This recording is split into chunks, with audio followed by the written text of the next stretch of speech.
El que se enaltece será humillado y el que se humilla será enaltecido. Eso lo vemos a través de las páginas del libro de Esther. No voy a pedir que lo digan, solo que levanten la mano si alguien se acuerda de qué trata el capítulo 7. No, no me diga, solamente si alguien se acuerda de qué trata el capítulo 7 del libro de Esther. Solo quiero saber si alguien se acuerda. ¿Sí? ¿Lo recordamos? El capítulo 7 trata del segundo banquete, ¿se acuerdan? Que Esther le dijo al rey Asuero, rey, tengo un segundo banquete. En él te voy a decir lo que quiero decirte. Acompáñame, pero no se te olvide, quiero que esté allí Amán. ¿Qué pasó en el capítulo 7? ¿Cómo terminó Amán? Muerto, ahorcado en la misma horca que él había preparado para Mardoqueo. Mardoqueo. Entonces, lo que planeó para otros terminó siendo para él. En la historia del pueblo de Dios, hablo de Israel como pueblo de Dios, han habido personas que han querido acabarlo, exterminarlo.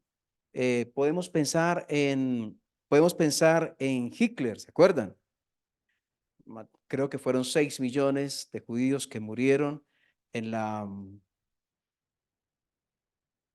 se me va la palabra, pero se me va la palabra que se utiliza normalmente para esa ocasión en la historia, pero donde hubo ese genocidio de judíos.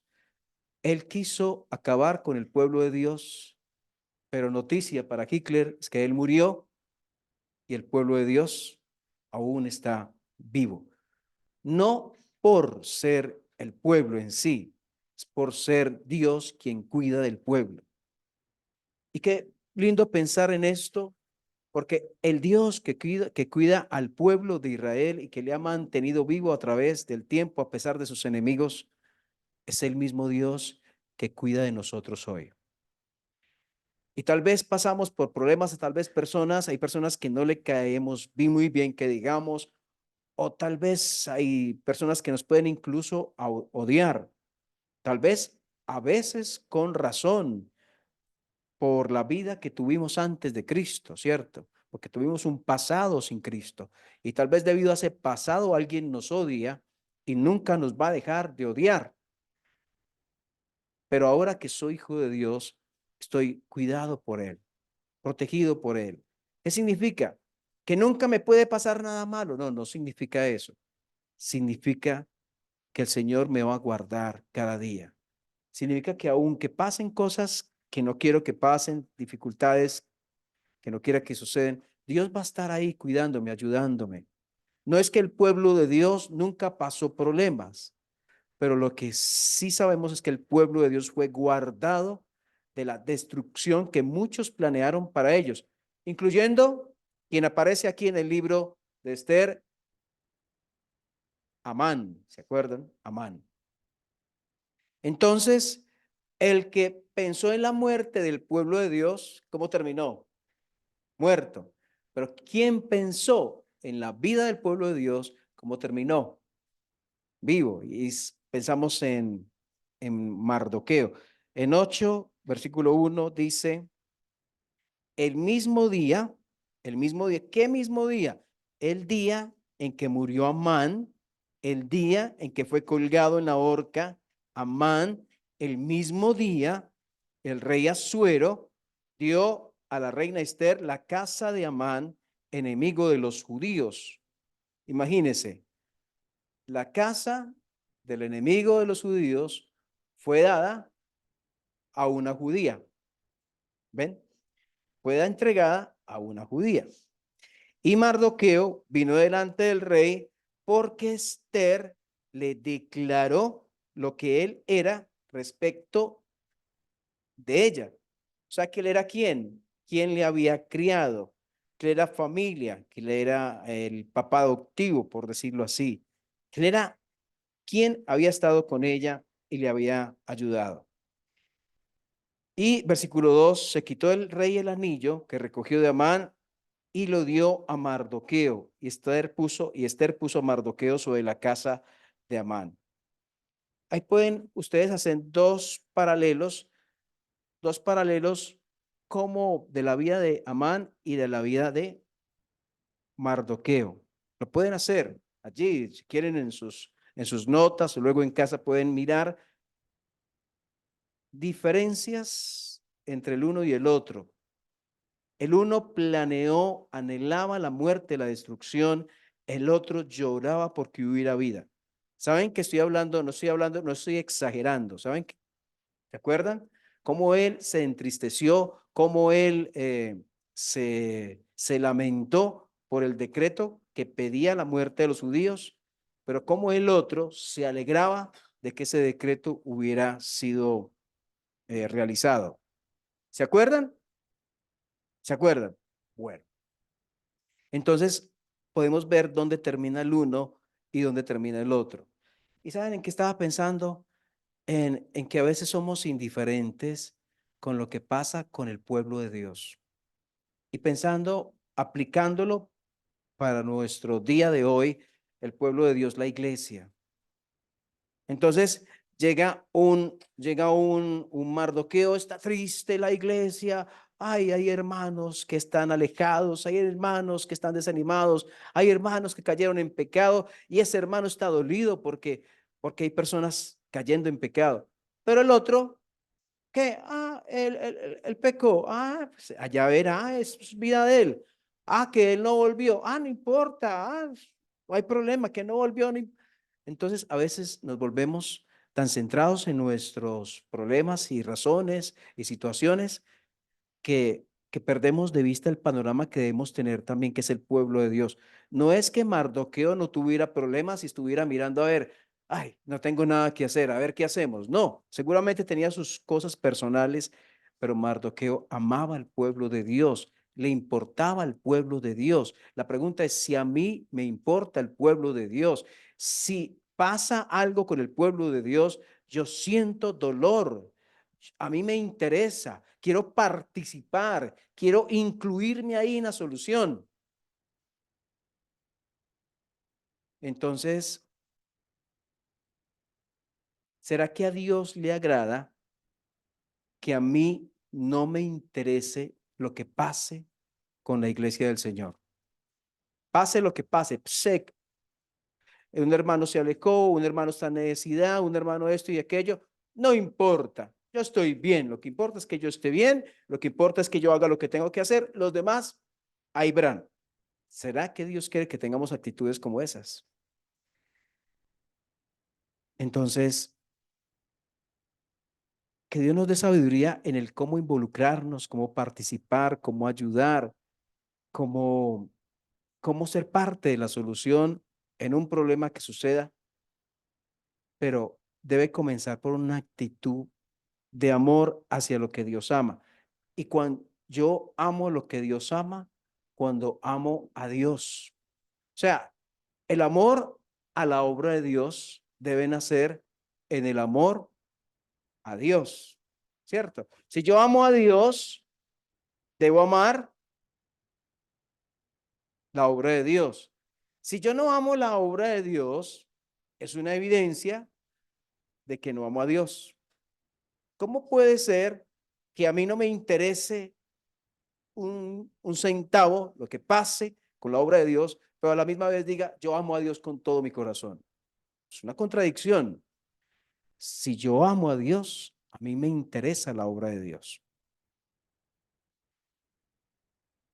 Y mirando versículo 3 al 6 dice, volvió luego Esther a hablar delante del rey y se echó a sus pies, llorando, rogándole que hiciese nula la maldad de Amán agageo y su designio que había tramado contra los judíos. Entonces el rey extendió a Esther el cetro de oro y Esther se levantó y se puso en pie delante del rey. Y dijo, si place al rey, y si he hallado gracia delante de él, y si le parece acertado al rey, y si yo soy agradable a sus ojos, que se dé orden escrita para revocar las cartas que autorizan la trama de Amán, hijo de Hamedata Agageo, que escribió para destruir a los judíos que están en todas las provincias del rey. Porque ¿cómo podré yo ver el mal que alcanzará mi pueblo? ¿Cómo podré yo ver la destrucción de mi nación? ¿Cómo podré ver yo la destrucción de mi nación? ¿Cómo está Esther aquí? ¿Está interesada? ¿Está triste? ¿Está quebrantada? ¿Está rogando, por favor, haga algo? Haga algo. ¿Estaba haciendo algo ella? Sí. Pero yo quiero que la comparen a Esther capítulo 8 con Esther capítulo 4. Quiero que hagan una comparación si vemos alguna diferencia entre esas dos Esther. Es la misma, pero diferente. En 4:9, cuando Mardoqueo está participando de lo que está sucediendo, ella apenas está enterando del decreto que dice que las personas podían matar en un día del mes 12 a los judíos, podían acabarlos, exterminarlos, agárrenlos, acábenlos, desaparezcanlos del reino. Le está contando Mardoqueo a través de un tercero a la reina y apenas recién se entera. Entonces, dice, bueno, desde el 6 puede ser, 4:6. Salió pues Atad a ver a Mardoqueo a la plaza de la ciudad que estaba delante de la puerta del rey, y Mardoqueo le declaró todo lo que había acontecido, le dio noticia de la plata que Amán había dicho que pesaría para los tesoros del rey a cambio de la destrucción de los judíos. 8. Le dio también la copia del decreto que había sido dado en Susa para que fuesen destruidos, a fin de que la mostrase a Esther, se lo declarase, le encargara que fuese ante el rey a suplicarle, a interceder delante de él por su pueblo. Vino Atac y contó a Esther las palabras de Mardoqueo. Entonces Esther dijo a Atac que le dijese Mardoqueo, todos los siervos del rey, el pueblo de las provincias del rey, saben que cualquier hombre o mujer que entra en el patio interior para ver al rey sin ser llamado, una sola ley hay respecto de él, ha de morir, salvo aquel a quien el rey extendiere el cetro de oro, el cual vivirá. Yo no he sido llamada para ver al rey estos 30 días. Y dijeron a Mardoqueo las palabras de Esther. Y escuchen a Esther, yo sé que ya lo leímos, pero recordémoslo. 13. Entonces dijo Mardoqueo que respondiesen a Esther, no pienses, la respuesta de Mardoqueo para Esther, no pienses que escaparás en la casa del rey más que cualquier otro judío. ¿Qué había dicho Esther? ¿Qué entendió? Que no podía, era imposible presentarse delante del rey, que ella se iba a morir si lo hacía. ¿Qué está diciendo? Querido tío, no puedo hacer nada. En otras palabras, es lo que está diciendo. Miren esa actitud de Esther, esa actitud en ese momento de la historia. Mírenla, está tranquila diciendo, no puedo. Y miren a Esther capítulo 8, versículo 3. Comparen esas dos, esa misma Esther de diferente actitud antes, una actitud distinta después. ¿Qué pasó con esta Esther? ¿Qué sucedió?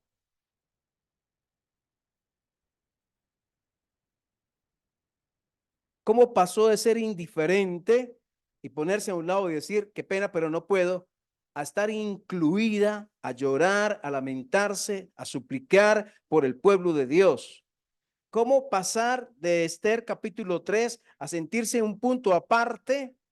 Eh, qué pesar, yo no puedo hacer nada por ellos, a sentirse 8 incluida. Yo hago parte del pueblo y yo voy a hacer lo que sea por ayudarla. Voy a participar lo máximo.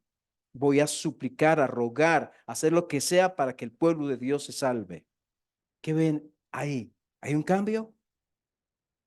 ¿Un cambio dónde?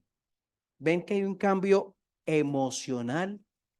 Miren las emociones. Si pudiéramos ver las emociones de ella en el capítulo 3 y vemos las emociones de ella en el capítulo 8, ¿son distintas con respecto al pueblo de Dios?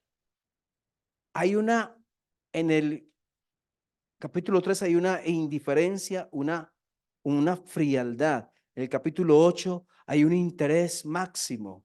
Hay, hay amor por el pueblo de Dios. Hay sacrificios si es necesario por el pueblo de Dios. ¿Qué pasó ahí? ¿Quién obró? ¿Quién hizo el cambio? Dios lo hizo. ¿Y saben cuándo comenzó el cambio? Pienso cuando Mardoqueo le dijo, ¿y quién sabe para qué, si para esto Dios te colocó? No lo dijo así, pero lo quiso decir, Dios te colocó donde tú estás. Cuando ella pudo entender, evaluar, analizar, realmente Dios me colocó aquí para este propósito. Yo hago parte del pueblo de Dios y yo voy a hacer lo necesario por el pueblo de Dios. Que Dios nos ayude a que nuestras emociones sean impactadas por Él, que pasemos del frío al calor, del estar aparte, como si no hiciera, como si no fuera incluido en el pueblo de Dios, a decir yo hago parte del pueblo de Dios y voy a hacer lo máximo, porque Dios me colocó aquí con un propósito, a no aislarse, a incluirse. Yo no es, algunos dicen, los de la iglesia, como si fueran ellos. No, nosotros somos parte. La iglesia tiene problemas. No, nosotros tenemos problemas. La iglesia va a hacer esto. No, nosotros. O sea, no se excluya, no se haga parte, no se haga a un lado.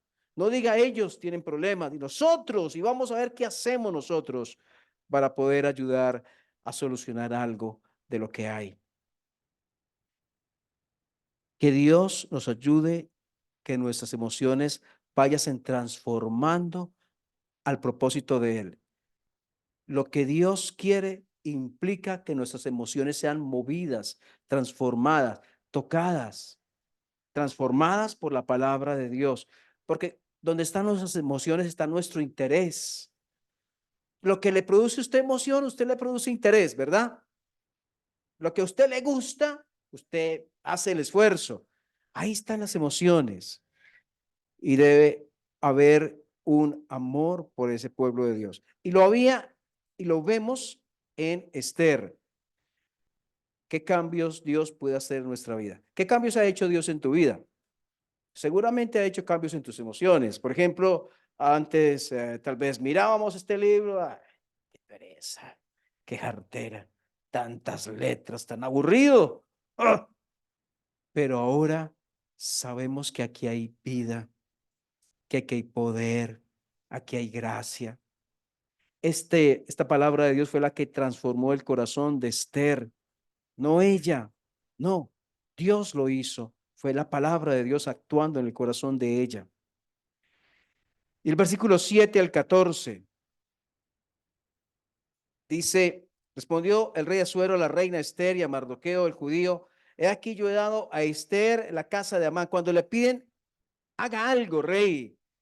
Haga algo. Entonces dice el rey, respondió el rey Asuero, la reina Esther y a Mardoqueo el judío, y aquí yo daba a Esther la casa de Amán, y a él ha colgado una horca por cuanto extendió su mano contra los judíos. Escribid pues vosotros a los judíos como bien os pareciere en nombre del rey, y selladlo con el anillo del rey, porque un edicto que se escribe en nombre del rey y se sella con el anillo del rey no puede ser revocado. ¿Qué quiso decir? Había salido un decreto. Había salido un decreto. Ese decreto decía que los judíos tenían que ser muertos, exterminados. ¿Ese decreto podía ser revocado? No, no. Lo que se podía hacer era sacar un nuevo decreto, no acabar el primero, no se podía. Sacar uno nuevo. ¿Y bajo qué condiciones? Entonces dice el versículo 8. Escribid pues vosotros a los judíos como bien os pareciere en nombre del rey y sellarlo con el anillo del rey, porque un edicto que se escribe en nombre del rey y se sella con el anillo del rey no puede ser revocado. Entonces fueron llamados los escribanos del rey en el mes tercero. 2 meses después del primer decreto, fue redactado el segundo, 2 meses después. En el mes tercero, que es Iván, a los 23 días de ese mes, se escribió conforme a todo lo que mandó Mardoqueo a los judíos y a los sátrapas, a los capitanes, los príncipes de las provincias que había desde la India hasta Etiopía, 127 provincias, a cada provincia según su escritura, a cada pueblo según su lengua, a los judíos también conforme a su escritura y su lengua. Y escribió en nombre del rey Asuero y lo selló con el anillo del rey y envió cartas por medio de correos montados en caballos veloces procedentes de los repastos reales. Que el rey, ¿qué decía el decreto? Que el rey daba facultad a los judíos que estaban en todas las ciudades para que se reuniesen y estuviesen a la defensa de su vida, prontos a destruir, prontos a matar, prontos a acabar con toda fuerza armada del pueblo o provincia que viniese contra ellos, y aún sus niños y mujeres, y apoderarse de sus bienes. En un mismo día, en todas las provincias del rey Asuero, en el día 13 del mes duodécimo, que es el mes de Adar. ¿Qué quiere decir? Que en el día que el primer decreto decía que los judíos iban a ser destruidos, en ese mismo día se decretaba que los judíos pudieran, ¿qué? Defenderse, unirse, formar grupos y defenderse en contra de sus enemigos. Les permitían armarse y si tenían que matar para defenderse, hacerlo. Ese nuevo decreto le daba armas al pueblo para no ser destruido, sino poder defender su vida y la vida de su tierra, de su familia, de sus hijos, de sus hijas, podían defenderse ellos mismos. Eso le daba, esa es la herramienta que daba el decreto. En el mismo día en que era el día de la muerte, podría ser para ellos el día de la vida. Y entonces dice 13, la copia del edicto que había de darse por decreto en cada provincia para que fuese conocido por todos los pueblos, decía que los judíos estuviesen preparados para aquel día para vengarse de sus enemigos. 14, los correos pues montados en caballos veloces salieron a toda prisa por la orden del rey y el edicto fue dado en Susa, capital del reino. ¿Qué pasó con ese decreto? Dice versículo 15, versículo 16, perdón.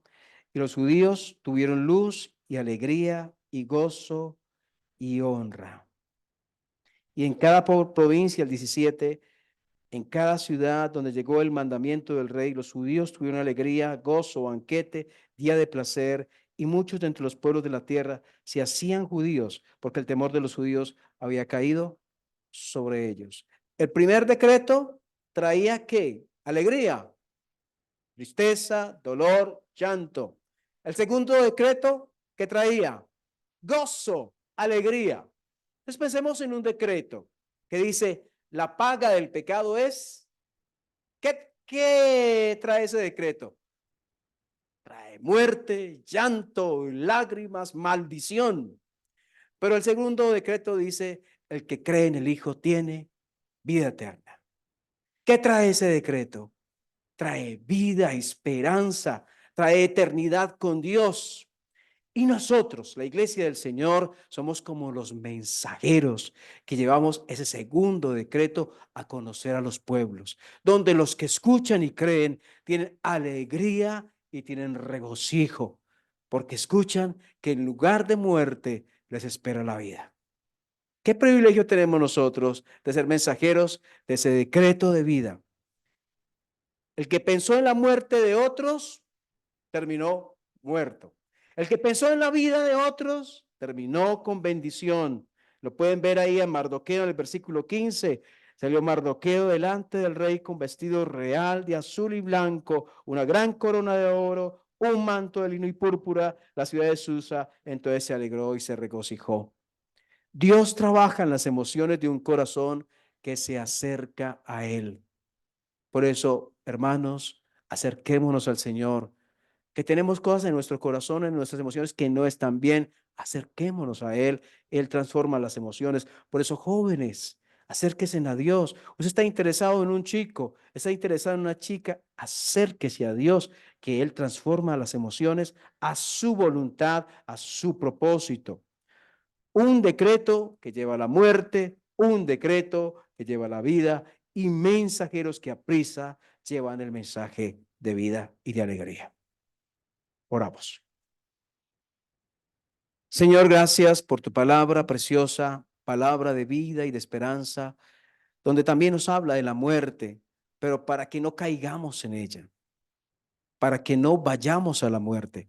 Oramos, Señor, por los millones y millones de personas alrededor del mundo, que llegará un día en que estarán muertos eternamente. Hay un día determinado por Dios, en que ese decreto, ese juicio se ejecutará sobre todo aquel que no puso su confianza en Jesús. Oramos, Señor, por salvación de almas, de vecinos, de familia, de amigos. Y Señor, porque nosotros, la iglesia, estemos cumpliendo con llevar el bendito mensaje a otros. Y Padre, porque permitas, porque estés trabajando en nuestras emociones y pasemos de ser fríos a ser apasionados por tus cosas y por tu obra, pero más que por tu obra, amarte más a ti, Señor. Y amándote a ti, amaremos más a aquellos que tú amas. Señor, gracias. Gracias en el nombre del Señor Jesús. Amén.